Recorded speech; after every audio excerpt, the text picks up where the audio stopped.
Willkommen zurück zum Projekt 3S. Die Station steht und die Schienen sind ausgerichtet. Aber aktuell ist das Ganze noch ein reines Standmodell. Heute hauchen wir der Station Leben ein. Wir kümmern uns um den Hauptantrieb, spannen die Seile ab und bauen das komplexeste System der kompletten Station, die vollautomatischen Reifenförderer. Wie ich dabei mechanische Probleme mit simplen Dichtungsringen gelöst habe, zeige ich euch jetzt. Also bleibt dran. Damit die Klemme in der Station vollautomatisch vom Seil gelöst, abgebremst und wieder beschleunigt werden kann, brauchen wir Reifenförderer. Bei der alten Bahn hatte ich das mit vielen Zahnrädern gelöst. Die Achsen steckten einfach in Löchern, aber im 3D-Druck ist das echt ein Albtraum. Es ist hakelig, hat viel zu viel Reibung und braucht eine unmögliche Präzision. Deshalb habe ich das Konzept komplett über den Haufen geworfen. Die Lösung? Dieses Mal verwende ich M5-Schrauben als Achsen. Jede einzelne davon ist kugelgelagert, für maximale Präzision und minimale Reibung. Verbunden werden sie nicht mehr durch Zahnräder, sondern durch simple O-Ringe, also ganz normale Dichtungsringe aus Gummi. Das hat riesige Vorteile. Die Bewegung ist butterweich, weil die Gummis flexibel sind. Die Gefahr, dass sich wieder etwas verhakt oder verkantet, ist deutlich geringer. Dass die Gummiringe flexibel sind, hat aber auch noch einen anderen riesigen Vorteil. Ich muss jeden Abschnitt der Reifenförderer bei der Montage einzeln feinjustieren können. Die O-Ringe verzeihen diese kleinen Toleranzen ohne Probleme. Um die genaue Geometrie der einzelnen Antriebsscheiben, auf denen die Gummis laufen, zu testen, habe ich natürlich wieder mehrere Prototypen gedruckt. Das Profil, was ihr hier seht, hat sich dabei als das Beste herausgestellt. Je stärker das Gummi belastet wird, desto mehr wird es auch in diese Rille hier reingezogen. So ist es fast unmöglich, dass etwas durchrutscht. Ich wollte das Ganze natürlich auch mit Motor testen. Deswegen habe ich einen weiteren Prototypen gedruckt. So konnte ich garantieren, dass der Motor stark genug ist, um die Reifen zu bewegen und die Verbindungen mit den Gummis nicht zu viel Reibung haben. Jede Achse ist dabei gleich aufgebaut. Erst kommt die Aufnahme für den Reifen auf die Achse, die dann mit einer Mutter verschraubt wird. Eine zweite Mutter sorgt für genug Abstand zum Kugellager. Danach kommt das Kugellager auf die Achse und eine weitere Mutter. Erst dann kommt die eigentliche Scheibe, in der die Gummis laufen. Die hat auf der einen Seite wieder eine Vertiefung für die Mutter. Allein für alle Achsen in einer Station macht das 128 Muttern. Auch deswegen wiegt jede Station in ihrer fertigen Form mehr als 10 Kilo. Die Reifenförderer sind aber nicht nur einfach eine lange Reihe von Reifen, die sich alle gleich schnell drehen. Das System muss intelligent unterteilt werden. Wir haben auf beiden Seiten jeweils einen Beschleunigungs- bzw. Verzögerungsabschnitt. Dafür plane ich jeweils 3 Motoren ein. Der vorderste dreht sich am schnellsten, weil sich die Klemme hier ja schon auf Seilgeschwindigkeit bewegen muss. Der mittlere dreht sich auf halber Geschwindigkeit und der hinterste mit einem Zehntel der Seilgeschwindigkeit. So bekomme ich eine flüssige Verzögerung und Beschleunigung. Danach brauchen wir beidseitig einen Abschnitt zur Abstandsregulierung der Gondeln mit jeweils einem Motor. Auch wenn ich die Gondel am Anfang mit perfektem Abstand aufs Seil setzen würde, wird es immer irgendwo leichte Verzögerungen geben, die dazu führen, dass sich die Abstände verringern. Auch hier benötige ich also die Möglichkeit, Toleranzen an anderer Stelle zu kompensieren.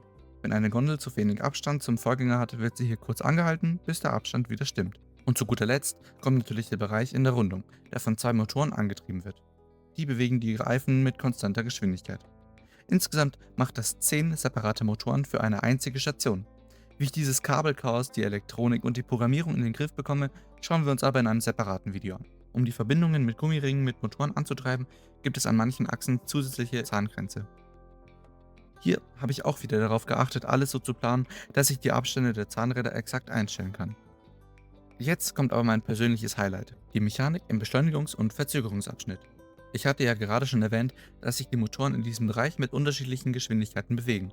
Das klappt natürlich nicht, wenn einfach alle Achsen 1:1 verbunden sind. Insgesamt umfassen die Beschleunigungs- bzw. Verzögerungsabschnitte 13 Reifen. Die ersten beiden Reifen an der Einfahrt der Station müssen dabei natürlich auf Maximalgeschwindigkeit laufen, die letzten beiden vor der Abstandsregelung dagegen am langsamsten, mit einem Zehntel der Seilgeschwindigkeit. Das bedeutet, wir brauchen dazwischen 10 verschiedene mechanische Übersetzungen, um die Geschwindigkeit sanft aufzubauen oder abzubauen. Da die Motordrehzahl konstant bleibt, löse ich das über unterschiedlich große Rillenscheiben, auf denen die O-Ringe laufen. Das Problem dabei? Alle Gummiringe sind exakt gleich lang. Wenn ich also eine Scheibe auf der Achse für die Übersetzung kleiner mache, muss die andere Scheibe auf der nächsten Achse exakt größer werden, damit die Spannung des O-Rings konstant bleibt. Ich habe es mir dabei noch besonders schwer gemacht, weil ich eine konstante Beschleunigung haben wollte. Dadurch ist jede Übersetzung allerdings anders und deswegen jedes Scheibenpaar einzigartig. Das war einiges an Rechnerei im CAD, aber das Ergebnis funktioniert mechanisch traumhaft. Verlassen wir die feine Mechanik und kommen zur rohen Gewalt. Das Zugseil muss später mehrere schwere Gondeln über die Strecke ziehen. Hier mache ich diesmal wirklich keine Kompromisse und setze auf einen massiven NIMA 23 Schrittmotor mit 2,4 Newtonmetern Drehmoment bei 4 Ampere. Gesteuert wird das Ganze mit einem passenden starken Treiber. Um den Motor nicht direkt mit den Zugkräften des Seils zu belasten, sitzt die große Seilscheibe auf eigenen großen Kugellagern. Der Motor überträgt seine Kraft stattdessen über einen gedruckten Zahnkranz auf die Scheibe. Das bringt nochmal mehr Drehmoment, schont die Motorwelle und sorgt dafür, dass sich die Seilscheibe stabil auf den eigenen Kugellagern bewegen kann. Ein starker Motor bringt mir aber nichts, wenn die Seile am Ende durchhängen. In der Gegenstation sitzt dafür eine große Seilscheibe komplett auf einem Schlitten mit Lineallagern. Dieser Schlitten wird durch eine starke Feder permanent nach hinten gezogen. Egal wie sehr sich das Zugseil unter Last dehnt, die Federn gleichen alles sofort aus. Und was ist mit den Tragseilen? Bei einer echten 3S-Bahn sind die Kräfte hier gigantisch.